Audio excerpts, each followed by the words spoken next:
This is the official GonnaGeek.com show. Each week, we run down the latest news and happenings in the world of geek. These are your hosts for the show, Steven, Chris, and SP.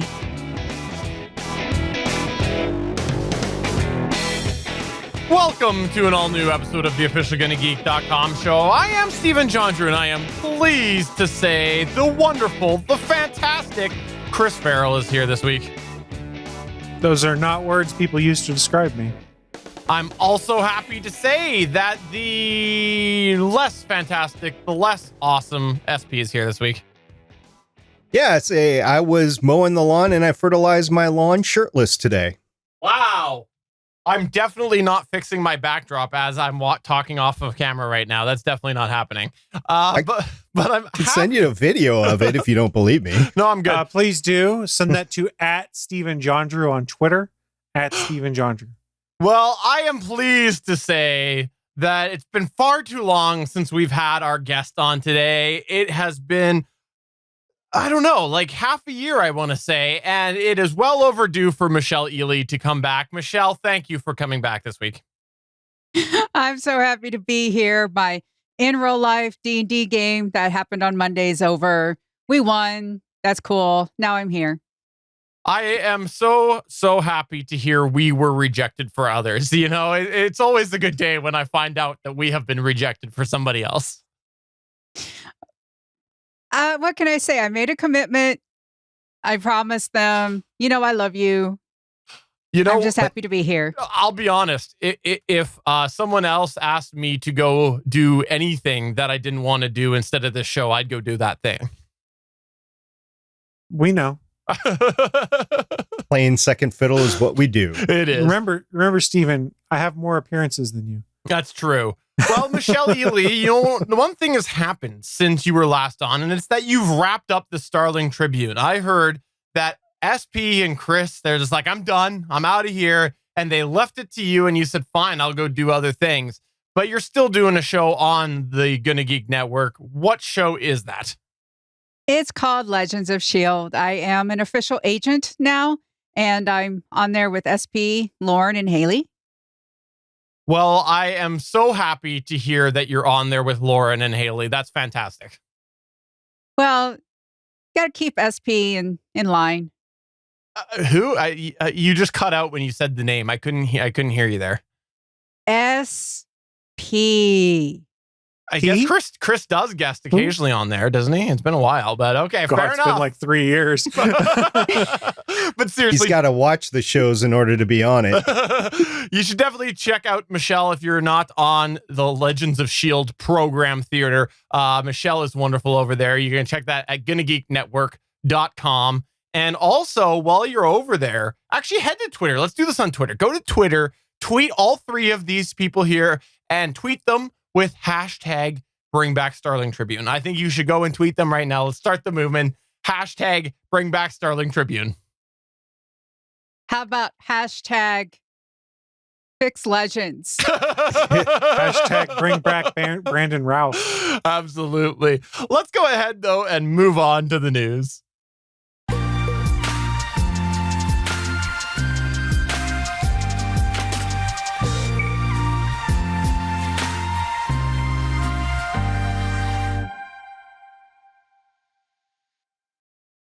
Yeah, Legends of Tomorrow is a train wreck. I'll admit it. But let's start off with another train wreck, which is coming out of the world of Intel. Uh-oh.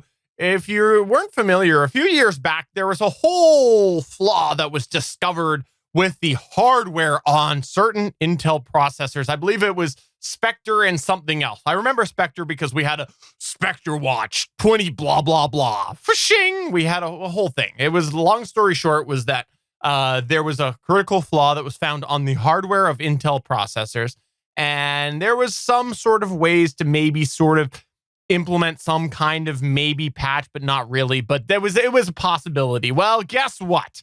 There's another hardware flaw that has been discovered with Intel chips.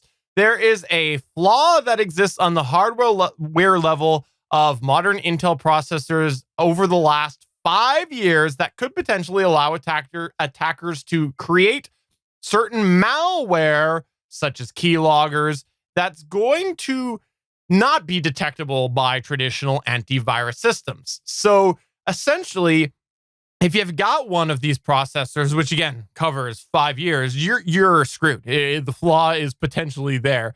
This was confirmed by security firm Positive Technologies, who discovered the flaw, and they have warned that this could break apart a chain of trust for important technologies like silicon-based encryption and other authentication services. The root of the flaw is all within Intel's Converged Security Management Engine, CSME, and it's apparently not affecting the 10th generation processors. Chris Farrell, SP, Michelle, I am so glad that none of us use Intel processors. I use exclusively Intel processors. And oh, by the way, if you haven't read the news in the last couple of days, all AMD processors that were manufactured between 2011 and 2019 are also similarly have a vulnerability. Oh, this is exactly like the last one, because this exact chain of events happened with the last one too, where it ended up being Intel identified first, then AMD. Oh, so at least we all aren't using Intel or AMD processors. Well, let me channel my inner JS here and bring forth the conspiracy theory. This is all just a plan to make you buy new computer hardware, because they know in today's world that you don't need to buy new hardware every 3 to 4 years to keep doing what you want to do. The pace of things has slowed down and people aren't buying computers as much as they used to. But now they'll put the fear of God in you that someone's going to hack you, so you'll buy new hardware that they can just F up in 4 years again. Be like, oh no, we screwed up. Sorry, that was my JS that came out. That was JS right there, especially the high-pitched sound. Very well done, Chris. Yeah. And for the video viewer, the frozen freeze frame of video, that also is very JS. Yeah, okay, I like the conspiracy theory. I'm always down for a good conspiracy theory. With that said, I don't believe it. I believe that this is just the fact that we're too dependent on computers, and the fact that the computers have evolved to take over. That's what I believe, is that this is computers doing it. Okay. You're not gonna argue with me. We're just gotta accept our computer overlords. The Matrix has us. Actually, none of us do have a 10th generation processor. Do any of us have 10th gen? No. Now, the closest I get, I think, is a 7th gen processor. Well, needless to say, I'm upgrading, because obviously everybody wants to hack my system, because I am the owner of the coveted Gonna Geek network. I heard that Leo has hired somebody to hack my computer. So Suncast brings up a joking point in the chat and says, so we should all switch to Apple chips. Well, supposedly Apple is moving to their own chipset to get away from the Intel side of the house. Interesting maneuver there. When we did just talk about, 2 episodes ago, how malware and stuff is existing on the Mac platform because people are so used to thinking, I'm a Mac, I'm fine. It'll be interesting to see how Apple becoming a big player when it comes to desktop and laptop silicon, and that all pans out. We know they do stuff for iPhones, iPads, stuff like that. The thing is, there's also a certain level of knowledge that is brought by the years of experience that Intel has. And you go and you just essentially a Mickey Mouse sort of creating your processor, because again, it's been years since Apple's done anything, right? Like, well, they bought up a bunch of talent to do it, though. Let's not kid ourselves. They bought a bunch of industry smart people. But it doesn't compare to the years of experience that Intel and AMD have. So I think you're still, in comparison, Mickey Mouse. Weren't we just talking about how there's another massive security flaw the second time in like 4 years on Intel and AMD hardware? Right. And think about what would happen when somebody who doesn't have that experience creates something that would be even more vulnerable, because they won't have the expertise. Actually, I think they might end up having the same benefit they had for a long time when it came to malware, which was it's such a small market share in comparison to the rest that people don't dedicate the time and manpower to it, because why would you want 1,000 computers when you can get 10 million or something like that? Over exaggeration, I do realize. Fine, go ahead. People are going to hate me now in YouTube. I know that I'm the hater of the Gonna Geek show now. I somehow took that crown from Chris Farrell. I still don't know how I got that crown. You hate an awful lot, Steven, but Chris still hates the Cybertruck. That's true. He does. Yes, that's true. YouTube says I hate the Cybertruck. I've not yet understood why yet, but YouTube says it, so it must be true that I hate the Cybertruck. You know, there's something else that you've told me that you hate, and it's Sony PlayStation. You told me that you absolutely can't stand the Sony PlayStation, and if it wasn't for Spider-Man, you wouldn't own one. In fact, you told me that the controllers are garbage and that everything that Xbox does is superior in every way to the Sony PlayStation. Well, no. Funny thing is, there's a kernel of truth to everything you've said there. Some of those things I did actually say. It's true. So why are you about to tell us about another PlayStation platform? Is this because you want us to forget about the Sony PlayStation and think only about this other PlayStation? This is because I want to take you back in time to the 90s when Nintendo and Sony had teamed up to potentially make a console together. Yes, there is a Nintendo PlayStation that exists. There's only one that we know of that exists. It is a prototype that was originally owned by former Sony Computer Entertainment of America President Olaf Olafsson. A man named Terry Diebold won the console in a bankruptcy auction for $75, where it stayed locked up in his attic until Terry's son Dan realized what they had on their hands with the help of Reddit by posting on Reddit being like, "What is this?" They then found out this was the fabled Nintendo PlayStation, of which only one exists. They'd made the convention circuit, touring the prototype, showing it off to everyone, taking it to conventions, and supposedly back in December, they've been offered $1.2 million for the console. Instead of taking this offer of $1.2 million, they put it up for auction, an auction that recently closed. Bidding concluded when someone placed a $300,000 bid on this console. With a buyer's premium, the person won the auction and will pay $360,000 to own the only Nintendo PlayStation in history. What is it? It's basically an SNES that has a CD-ROM drive and has Sony logos and stuff on SNES controllers. It's a unique piece of gaming history. Now, I don't think you're going to spin up a bunch of games and play it, but to have only one, it'll be really cool to see in a museum somewhere or to hear stories from developers that had fashioned it back in the day. It's incredibly fascinating stuff. As most of the blogs and tech sites have said, it represents Sony's first attempt at creating its own gaming hardware. Had Nintendo and Sony continued their partnership, this would have been an addition to the SNES, but they fell apart rather, and Sony went on to make, I don't know, the original PlayStation, which sold millions of systems, and then the PlayStation 2, which is one of the best-selling consoles of all time. So this breakup between Nintendo and Sony, I think it worked out for both companies in the end, despite Nintendo's lull through the late 90s, early 2000s into the Switch era. It's just fascinating to see this hardware if you've seen pictures of it and go, wow, this sold for $300,000 and you can't actually play any games on it. It's just a really cool piece of history. Michelle, how have you been enjoying it since you purchased it? Purchased what? I thought you were the one that bought it. Weren't you the one that paid the money to buy the Nintendo PlayStation? The only Nintendo PlayStation in existence, in known existence. Yeah. No. If I had $300,000, it wouldn't be for that. Oh, it wasn't 300. It was $360,000. Once the buyer premium was in effect. I'm sorry. If I had $360,000, I would be doing a lot more with it than buying that. Okay, so this was a steal of a deal, though, because you said that it originally sold for $1.2 million? Somebody offered. Yeah. Somebody offered. Oh, now, okay. they said somebody offered. That's not a guarantee. That could be them trying to pump up the price so that it went for higher at auction. This is still, from what I had read rather, the most expensive console sold in auction. I mean, it didn't make the $1.2 million they were supposedly offered, which personally I don't believe.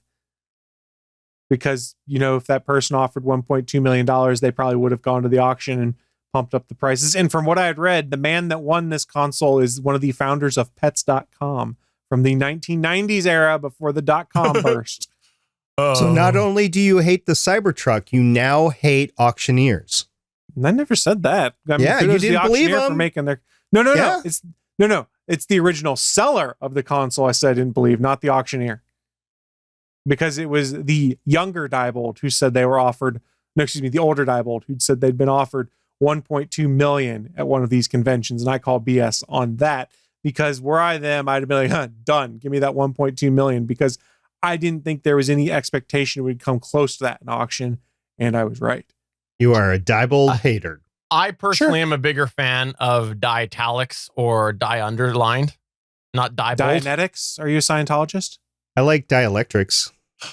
I like die strike through. Someone will get those jokes. Okay, so one thing I didn't actually realize with the Nintendo PlayStation was that they actually called it two separate words, PlayStation. I guess that's probably why Sony did PlayStation together, probably to separate itself from that project. I don't know who owned the trademark for the term PlayStation as two words versus one word. It just could be they wanted to differentiate that way. This prototype failed, so nothing was coming out of it. It's just a matter of whether Nintendo, if they'd owned the trademark, would have fought back, and I assume they would have. Who knows? You know, it's fun to think about what could have been if this had taken off, because like you said, there is that big lull with Nintendo for a while. And can you imagine what we would have today? Because like Nintendo came back with some pretty revolutionary concepts on how to apply, like on things to apply to console gaming compared to what was being offered at the time. And they probably never would have been inspired to do that. Would we even have the Switch? Would we have had the Wii? Like, I don't know that we ever would have got that way. I think the bigger thing to look at is, had this split not happened, you never would have seen Sony develop their own console and then develop their own console exclusives and game studios. So some of these things like Shadow of the Colossus, the Marvel Spider-Man, the God of War series, things like that, there's no guarantee we would have seen those. Because remember, Nintendo, not necessarily known in these timeframes we're talking about for more of the adult-oriented games. They're more known for the kid-friendly teenager type level of games. And if Sony hadn't made the PlayStation, no guarantee that the Microsoft Xbox ever came into existence still. You might have still had Sega around with whatever the successors were to the Dreamcast. I mean, who knows how the market shifted with this split between Sony and Nintendo? Oh, I hate to tell you this, but it would have been for the better even without all those things. And I can give you logic that you cannot refute. Here's the logic. Okay. Who's Sony's biggest competition? Microsoft, right? What? Samsung. No, sorry. Sony In what market? In gaming. Yeah. Who's in gaming? Nintendo has more console sales than Sony Xbox. and Microsoft have always gone head to head. Okay, they've always for the last little bit been the head to head. Okay, and Atari. Because of that, Microsoft has tried some pretty revolutionary things, and for a while they've had in the pipes working on cloud gaming. Who got wind of this and also wanted to try to do cloud gaming? Google. Atari. Google created Stadia because they wanted to try to go after what Microsoft was going, which Microsoft probably created because they were trying to get one up on Sony. Had the PlayStation not existed, we never would have had Microsoft made that. Thus, we would never have had Stadia. So this is responsible for Google Stadia. Steven, Sony had cloud gaming before Microsoft when they bought Gaikai. Well, there you go. That also inspired Google to get involved. So see, you proved my point again. Again, this failure is responsible for the creation of Google Stadia. You prove my point in another way, too. All roads point to this failure being responsible for Google Stadia. Did I tell you guys that my new TV was a Sony, the 4K TV that I bought? Did I tell you it was a Sony? No. Okay, so I have a Sony 4K TV, and attached to it is a PlayStation 2, which now works, a PlayStation 4, and a Sony Blu-ray player. So it's all Sony down there. Interesting. And it's interesting when you go into the menus and the settings and everything, it all looks the same. Why would you support Sony? Chris hates Sony. I support the Cybertruck. Chris hates the Cybertruck. Seems like a natural progression. Is the goal to make everyone on the internet hate me? Because I already have a hard enough time because of this. The moneymaker here does not make people like me. I mean, you are from West Virginia, so I mean, What the hell does that mean? Yeah, come on. Wow, now we're state shaming. Yeah. West Virginia's got enough problems. I'm not part of those problems. All right, well, let's go ahead and move on to Rover McRoverFace. What's going on with Rover McRoverFace, SP? Well, NASA revealed the new name of its Mars 2020 rover last Thursday on March 5th. And sorry, Stephen, it was not Rover McRoverFace. That was not one of the options given, not one of the 9 finalists anyway. It actually was named Perseverance or Perseverance. I mean, it depends on your pronunciation. I don't know how do you say that up in Canada? I don't know. I can't say anything. I can't speak. Okay, fair enough. We don't have to call it Mars 2020 anymore. NASA's next Martian rover, which will launch next year, is a life-hunting sample-catching robot scheduled to launch this summer, not next year. It's officially called Perseverance or Perseverance. Seriously, dude, I don't know how you pronounce it in Canada. Agency officials announced last week on Thursday. Like all of NASA's previous Mars rovers, it was named via a nationwide student competition. The contest kicked off last year and drew 28,000 essay submissions from K through 12 students, one of which I'm sure was Rover McRoverFace or whatever. NASA encouraged the public to vote for their favorite of these final 9, but the decision ultimately was made by Thomas Zurbuchen, who's the Associate Administrator of NASA's Science Mission Directorate. As the proposer of the winning name, a boy named Mather, who is a 7th grader at Lake Braddock Secondary School in Burke, Virginia, will get a free trip to Cape Canaveral, Florida to watch it launch in July. It will land inside Mars' 28-mile wide Jezero crater in February 2020, kicking off a $2.5 billion mission to search for signs of ancient red planet life, the first time a NASA surface craft has actively hunted for possible Martians since the twin Viking landers did so from the mid-1970s through the early 1980s. Its body is modeled on that of Curiosity, and the new rover will employ the same sky crane descent and landing system as his predecessor. And the link between the two missions goes even deeper than that. It aims to extend the work done by Curiosity, which determines that the Gale crater was capable of supporting Earth-like life long ago. Zurbuchen acknowledged the ties between the two missions and stressed that their names go together well, too. Perseverance and Curiosity together are what exploration is all about, he said. Guys, we got a new name for a rover. I have a big part of my heart towards rovers because of the fact that, like, when I was growing up, the big space cool thing was rovers. So anytime there's rover news, Mars rover news, I love it. I get giddy about it. So I'm really excited to have a name for Perseverance. Okay, is that how Canadians say it? Today we do. Okay. Chris, I know you sort of grew up with the same sort of era things that I did, but you hate Mars rovers. What's up with that? I'm just really sad that my recommended name of Suncast McRover was shut down because I thought for sure that NASA would push that one through. Suncast McRover. So you happen to be a student in K through 12 and were able to send your submission? Time travel. Yeah. Michelle, how excited are you for this rover? Very. I love it when we get space news. I remember, watching when one of them came. I can't remember which one. And they were holding their breath and hoping that it, lands and stuff. And just that feeling of all this work that goes into it, all of the math. Of course, there was that unfortunate time where someone forgot to convert into metric and we, RIP. Mars. Bomb again. Mars, Yep. Yeah. Always remember to convert. It's great. I love it. I can't wait. Well, we look forward to the next version of this, which will probably then finally be Rover McRoverFace, because it's going to happen one day. God willing. If it's SpaceX, it'll be that. Michelle, what's going on with your news? We have a follow-up to last week's news story that I talked about. Yeah, the coronavirus is making its rounds, and we've got more festivals, concerts, and productions that have been affected.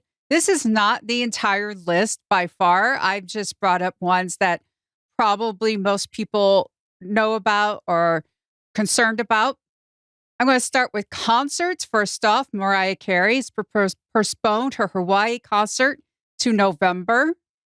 K-pop powerhouse BTS wasn't able to kick off their Map of the Soul tour in Seoul, so they skipped to their second stop in California.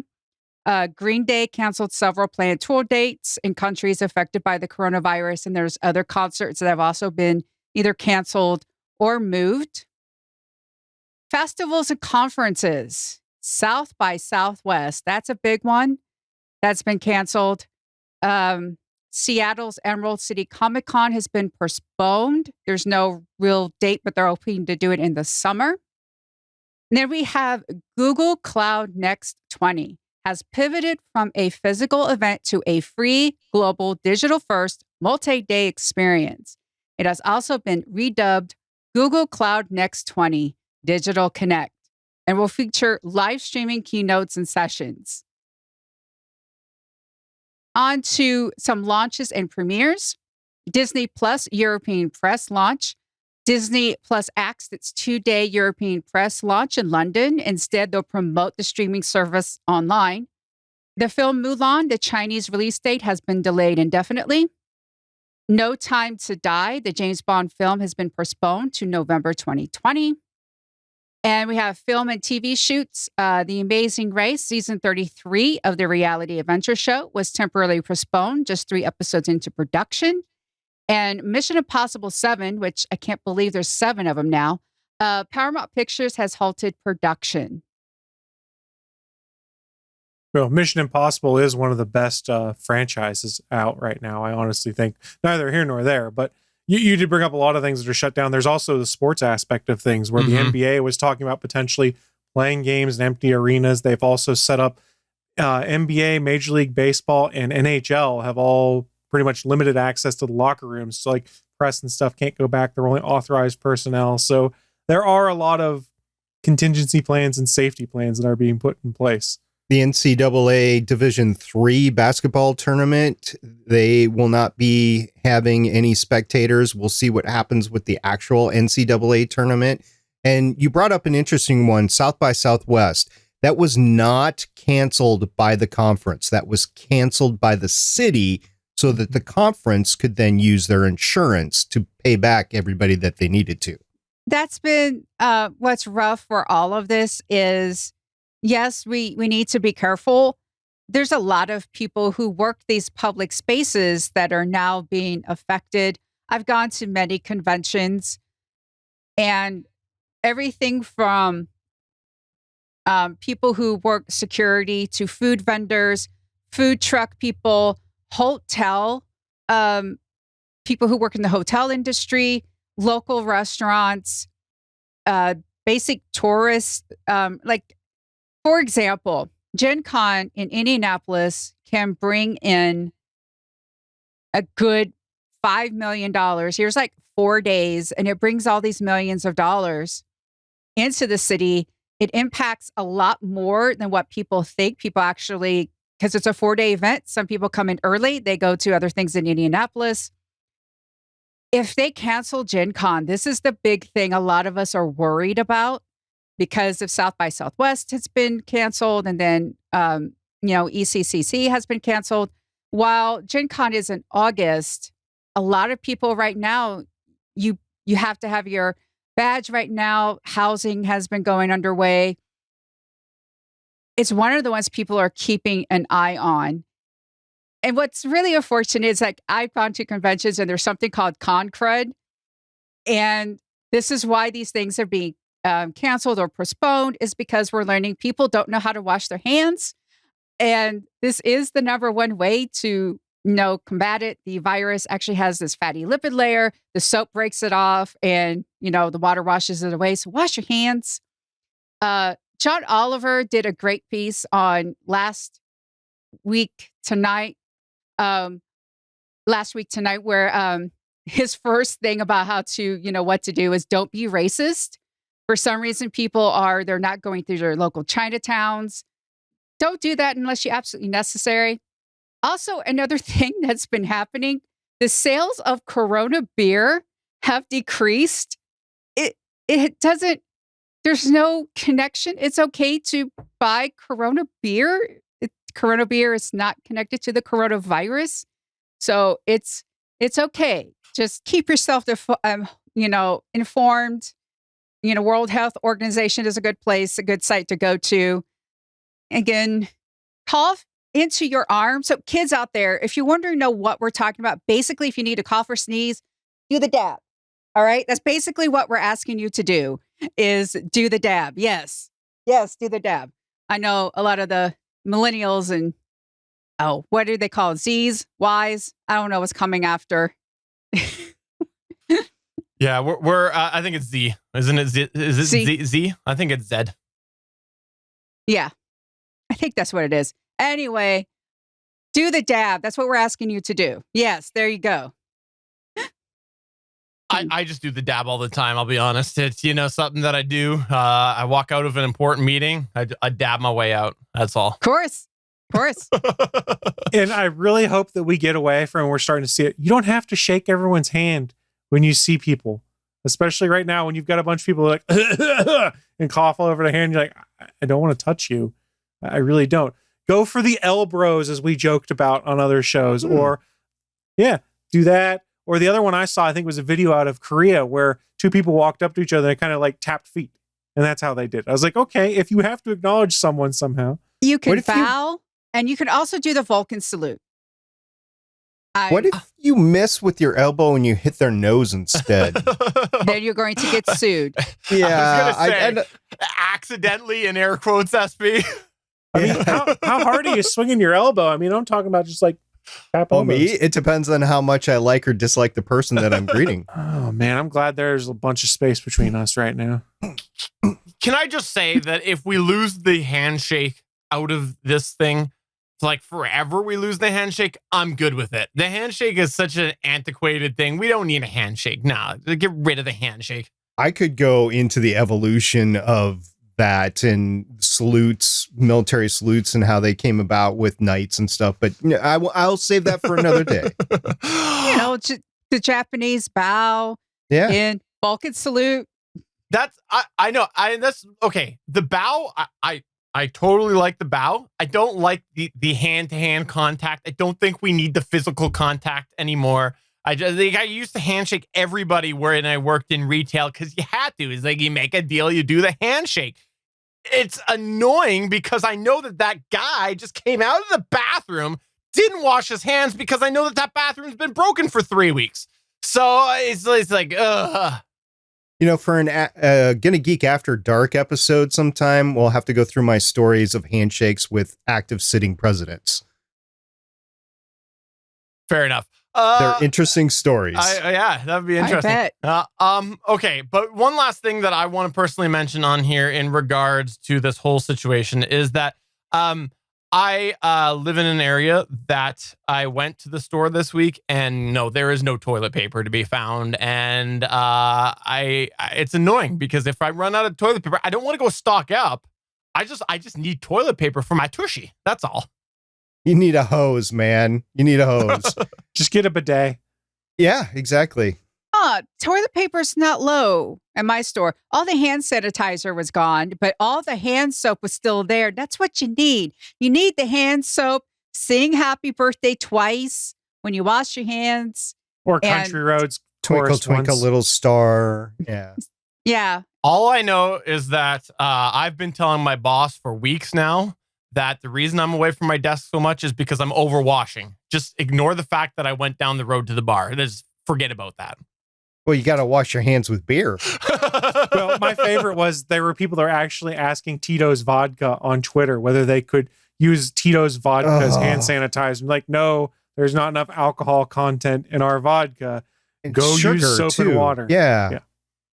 Well, definitely a lot of cancellations, and I think we are going to have a lot more coming. If you're planning on attending any geek events, any conferences, I would keep your eyes on there. I think that there is going to be a lot of organizations deciding to do this, and like Michelle said, some cities as well. So I think that this is still, even though this is 2 weeks in a row that we've covered this, I think this is the tip of the iceberg. The big one this summer is going to be the Olympics, if we're going to have the Olympics or not, or if it's going to be some version of the Olympics. So that is the one to really watch out for. I wouldn't be surprised if E3 was canceled. Also, a lot of companies actually do their own presentations now, and they're all streamed online. I think that one might be canceled as well.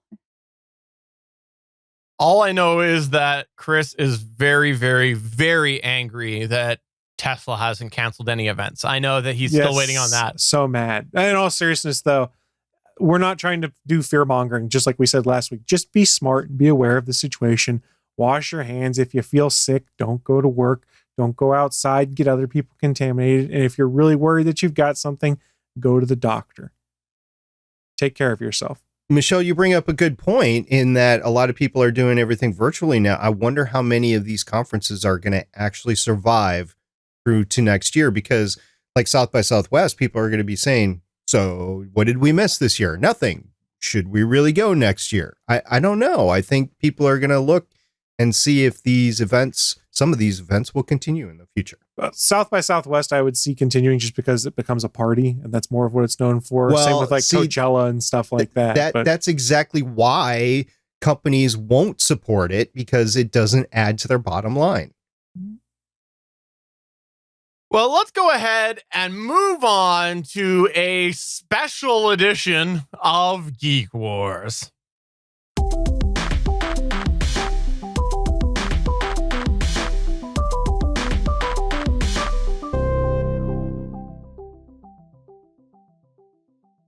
You know, in my day-to-day life, there's two things that I regularly hear. Number one, I hate you, Stephen. That's number one. Number one, hear it all the time.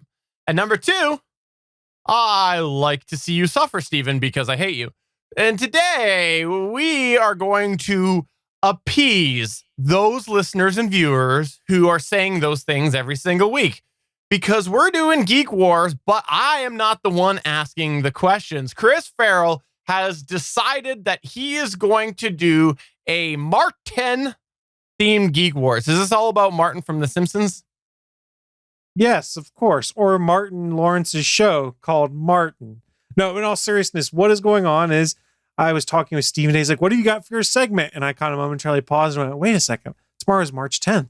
March 10th is Mario Day, as the internet's come to know it. It's a celebration of all things Mario. You see a lot of Mario games on sale this week from Nintendo or individual vendors and stuff like that. So in honor of tomorrow being Mario Day, as we record this, it's March 9th. Tomorrow's March 10th, MAR10, so Mario. We're going to do some trivia all about Mario and the Super Mario Brothers franchise. So we're delving into some more Nintendo. I'm going huge in depth on Nintendo this week, and we'll do things just like we do on one of Steven's Geek Wars. Yes, Steven. I have a question for you. Quest. What happens if none of us know the answer? We guess wildly. I'll try and give a hint if need be. And how do I ring in? Now, that was the next thing. You will have to choose. In most cases, we say to say your own name. So in your own name. Case, am I doing this right? This is payback for all the times I've done it to him. But in all seriousness, you probably don't want multiple syllables because it makes it harder to ring in. So I would assume you guys are going to choose to ring in on your name. But if you choose to use some other expression, as long as Steven doesn't have to bleep it out, it's probably not a big deal. Your own name. There you go. I mean, just practicing. Okay.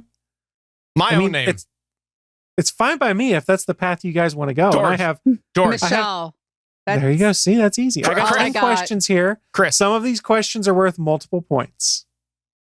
Are you guys ready to get your Mario trivia on? No. Well, at least it's an honest answer. At least it's an honest answer.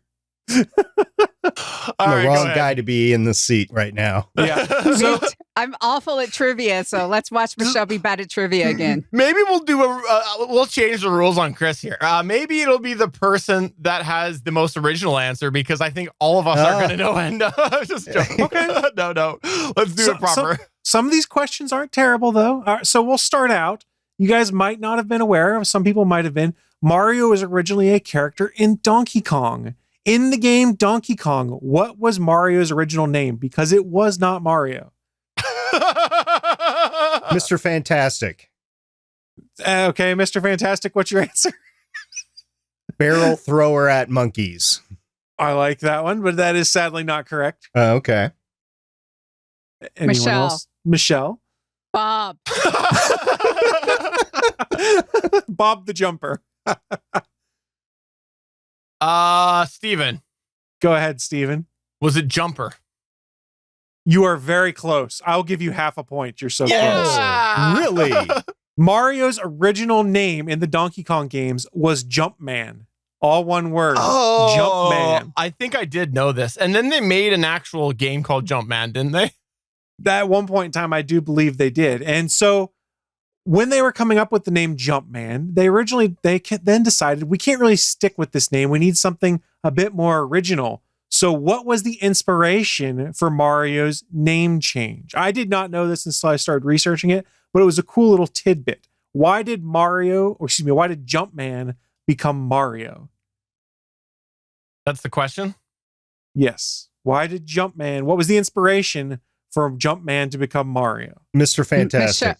Mr. Fantastic is in first. Because he looked like he worked in a pizza factory. That is not correct, but Okay. I like the answer nonetheless. Michelle. Michelle? Because Mario Andretti. I like that idea, but that is not correct either. Steven. Go ahead, Steven. Because it was the same name as someone who created the game.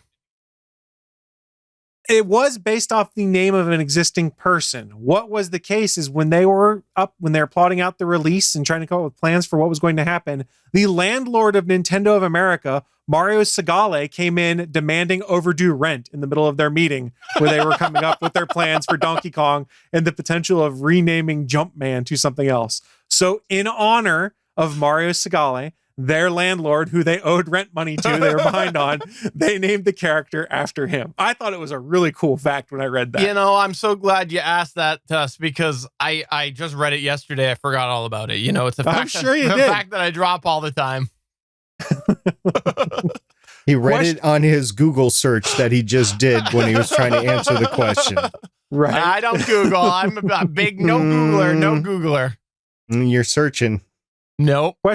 Question number 3. Mario is known as a plumber now, both he and his brother Luigi. However, that was not his original job in Donkey Kong. What was Mario's original, we'll call it trade/job in the Donkey Kong game? Mr. Fantastic. Mr. Fantastic. Wrench thrower. No.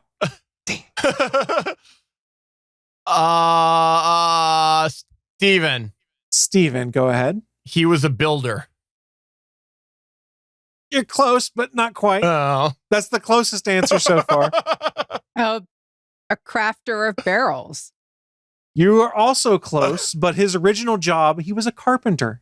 Oh. He was a carpenter. Well, then that would make more sense than a builder. If I would have said hammer thrower, it would have been more. Hammer thrower, I'd have given it to you right there because that's close enough. So to recap, I'm at half a point and SP and Michelle are at 0. Basically, none of us know these answers. Nope. So this is one folks should know because it's something people have made fun of on the internet, myself included. What is Mario's last name? Oh my, really? Oh, Yeah. wow. What is Mario's last Mr. name? Fantastic. Mr. Fantastic. Cart. No, it is. I like it, but it is not. Chris. Keep trying. I think Steven just said my name, but go ahead. Is it Smith? It is not Smith. Tromboni. Well, Kent got it in the chat room. Mario's last name is in fact Mario. So his brother Luigi's name is Luigi Mario Brothers. because Okay. it's the Super Yeah. Mario Brothers. And everyone is kind of like, oh, boo, boo.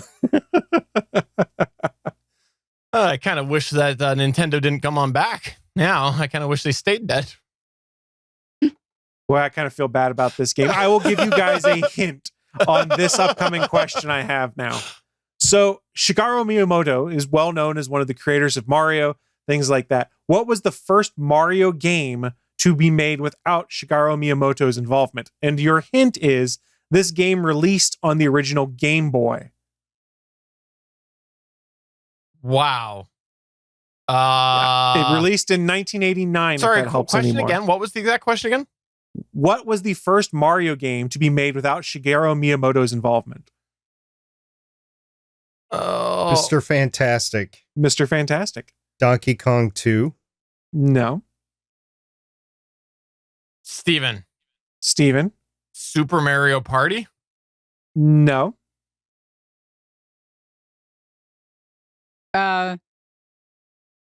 Super Mario has to go to another castle.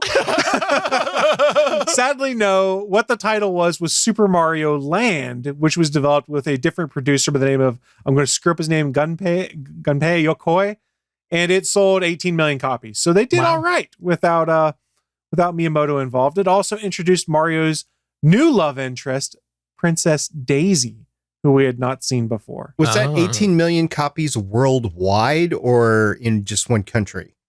I don't know from where I found this fact from. My assumption was at the time it was worldwide. Now that's probably changed since they've done re-releases and things like that. Interesting. We have a few questions left. All right.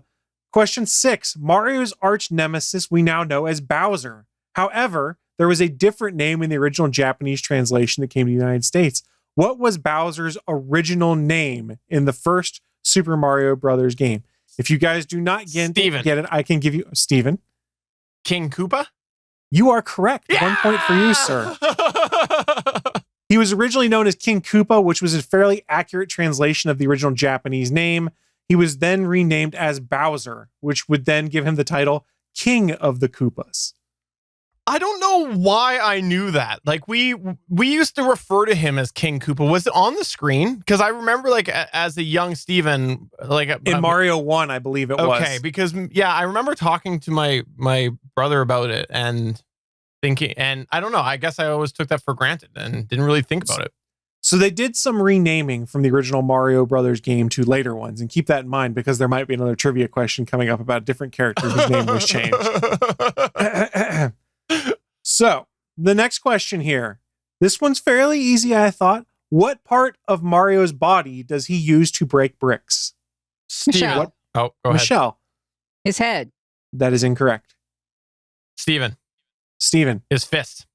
You are correct. If you look at it, when he jumps, he does an animation where he raises his hand, and it is his hand that hits the bricks first.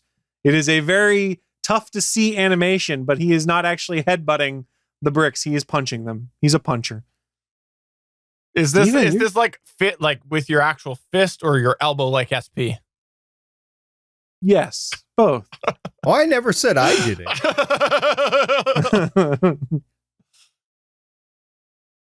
All right. So question number 8. This one is worth a potential of 6 points. Yes. Okay. Should we all leave now while Chris does the question? Let's just all go. No, I will give a point for each correct answer on it, is what I was going to say. Oh, geez. Charles Martinet provides the voice of Mario in the video games. He also provides the voice of 6 other characters. What are those characters in the Mario games? Michelle. Luigi? Yes. Waluigi? Yes. Bowser? No. Princess Peach? No. You got 2 so far, though. There's 4 left. Toadstool? Nope. Mushroom Man. Okay, I'm just. But you got 2 points out of it. I got 2. Yeah. We have 4 floating around that are still available. I'm trying to think. Mr. Fantastic. Mr. Fantastic. Grodd. No. So I will give a hint on one of them. Think the opposite of Mario. Steven. Wario. Steven. There you go. Wario. Also, I was also going to say the little duck in Super Mario 2. He also, I believe it was in the Super Yoshi's Island 2 or whatever it was, they have baby versions of the characters. So he also did the baby voices of Luigi, Wario, and Waluigi. Fair enough. in addition to Mario and Baby Mario. Hmm. I have 2 questions left for you. It's a all close battle right now. I will give 2 points to if anyone gets this one, because I didn't know it either until I looked it up, but it's actually a really cool fact, so I wanted to share Did it. you think we're going to know it? Who knows what people know? We know nothing. It's fair. Look at my score. 0. I know. I'm usually at the 0 in these Geek War things. I'm Chris is like, what was the exact sales of all Super Mario 1, 2, and 3 combined internationally to the dollar? sorry, Chris. What's your question? You're good. So I got 2 left. Mario, we know, debuted in Donkey Kong as Jumpman. However, the Donkey Kong game was originally based on a cartoon character that Nintendo lost the license to, and they subsequently spun off and created their own Mario game. What cartoon character did they have the license to and lost that the original Donkey Kong game was made for? Mr. Fantastic. Mr. Fantastic. Godzuki. No, that is incorrect. Oh. Steven. Tarzan. No, I like the guess, though. Oh, and you don't like Godzuki? I like That was Godzuki pretty as well. creative, man. It was creative. I'll give you a half-point creativity bonus. Monkey Man. I like that answer as well. It is not correct, however. What it was is they were working on a game based on Popeye, where he was climbing up of scaffolding to save olive oil from Bluto. However, they lost the license to the game to Popeye as they were making the game, so they spun it off and created Donkey Kong. So if you sort of look at it, you can start to see some of the influence that would be Popeye related. I could see that, yeah. Especially with the fist. Yeah. Mm-hmm. He didn't have the enormous forearms, though. But I don't know how you would represent those. I got one last question for you guys, and just to keep things interesting, this one's worth 5 points. Oh, wow. Just so that everyone is in position to win. We talked about how Bowser's name was originally King Koopa in the original Super Mario Brothers game. What was Princess Peach's original name before they changed it in later versions of the game and later translations? Mr. Fantastic. Mr. Fantastic. Olive oil. I like that answer, and you might have almost loopholed me, so we'll come back and see whether that wins or not. Steven. The princess. No. It does start with princess still. Oh. Princess Sparkle Lady. Should have said Princess Olive Oil. I mean, that's obviously what it is. Well, what it was is Peach is a name that has been since left behind. She was always been Peach in Japan, but in the United States, she was originally called Princess Toadstool in older titles until she was permanently renamed in Mario 64 and updated to being Princess Peach. Wow. So Princess Toadstool became Princess Peach. I don't And remember I vaguely that. remember it from in the original NES games where they referred to her as Princess Toadstool, and in Mario 2, I think it was, when you could select the princess. Well, interesting. as for Geek Wars, this sucked for me, but I did learn a lot. So thank you very much. Yes. Yeah. Happy Mario Day. I did. And we all got on the board. So we all at least got a point, or half a point. Half a point. we, Yeah. all got something. We'll round up. And that's far better than, no offense, Michelle and SB, but far better than I thought any of us would do. So there you go. Yeah. We need to do this the next time Cody is on and do it for Final Fantasy and throw in a lot of obscure Final Fantasy 1 Or and 2 Castlevania. references. Oh, well, that too. He loves him some Castlevania. So for those of you keeping score at home, SP had half a point, Michelle had 2, and I had 3.5. But we all were failures in our own way. One could argue I was the biggest failure by designing too hard of a game. Thank you very Just much, to the Chris. wrong audience. I mean, you do the same thing on ATGN, you would have had a ball. I bet Willie could get it. I'll save Yeah. it. I got to record an ATGN tomorrow night. We'll see if Willie can take the quiz. All right. There you go. Thank you very much for doing that, Chris. All kidding aside, it's fun. I always enjoy participating in Geek Wars because I do ask questions a lot with them. And it's usually I lose. And I feel like I lost because I didn't lose. And I disappointed everybody. I was really hoping it'd be a 3-way tie, I'll be honest. 0, 0. I was hoping for like 2, 2, and 2 or something like that. We could fix this. If you want, we could all donate our points to charity. Yeah. Sounds good to me. There you go. All the points are donated to charity. It's like whose line it is anyways. The points are made up and they don't really matter anyways. Well, thank you very much, Michelle, for coming on here today. It was fun. We'll have to have you back on some other time. We greatly appreciate it. And also, again, reminder, Legends of S.H.I.E.L.D. podcast. You can find Michelle on that as well. Encourage her to reject us more because of the fact that, let's be honest, there's much better things to do than hang out with us three schmucks. I have missed you guys so much, and I'm really glad I was able to come on tonight. We're glad to have you. Anybody have anything they want to plug or promote? Let's start with Chris. Oh boy. Friendly reminder, there's a lot of stuff that streams live on the Gonna Geek Network. If you're watching this show live right now on geeks.live, scroll down to the bottom of the page. There is the calendar of all of our upcoming live events. So please come tune in, check out some of the other great live content, and please wash your damn hands, people. SP? If you're interested in podcasting, I might recommend checking out betterpodcasting.com. Not only is the great podcast that Steven and I that we do is there, but also a lot of other content that we're starting to populate there is there. And if you're interested to learning more about podcasting, check it out, betterpodcasting.com. And if you are already a podcaster, you should check it out because there's great news items on there that will affect your podcast, as Steven wrote a couple of weeks ago about Google. Fun fact, not only do I like to populate content with SB, I also like to populate the world. Michelle, anything that you would like to plug or promote? Well, I'm on the Legends of S.H.I.E.L.D. podcast with SP, Lauren, and Haley. I stream a Rifts game on the Welcome to the Party channel. That's usually on Tuesdays at 8 p.m. Eastern. And this Wednesday, I am part of a online game called Titans Air with the McGuardia Twitch stream.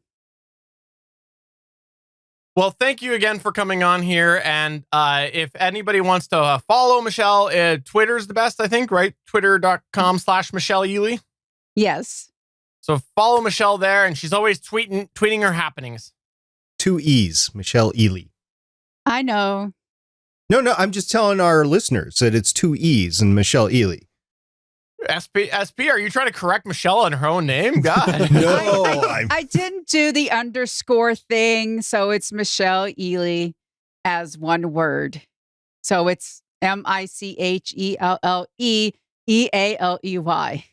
I tried to get my name as my Twitter handle, but sadly it is taken and hasn't been tweeted from in 8 years. So on that note, for episode 324 of the official GonnaGeek.com show, I'm Stephen John Drew saying Chris is at the Chris Farrell on Twitter, but I think he should be at real_JSH. I'm channeling JS and I'm having another conspiracy theory next week on the GonnaGeek.com show. And I'm SP, looking forward to one day Steven can name a rover Rover McRoverFace.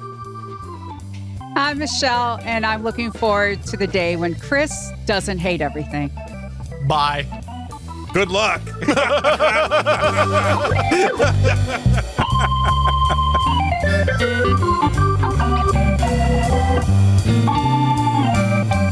Thanks for checking out another episode of the official GonnaGeek.com show. If you like the show, please give us a 5-star review in Apple Podcasts or a thumbs up on YouTube. You can always join us for our live recording sessions, which stream Mondays at 8:45 p.m. Eastern at www.geeks.live. And remember, you can find our full back catalog at GonnaGeek.com/show. If you're itching for more geeky content, check out other shows on GonnaGeekNetwork.com.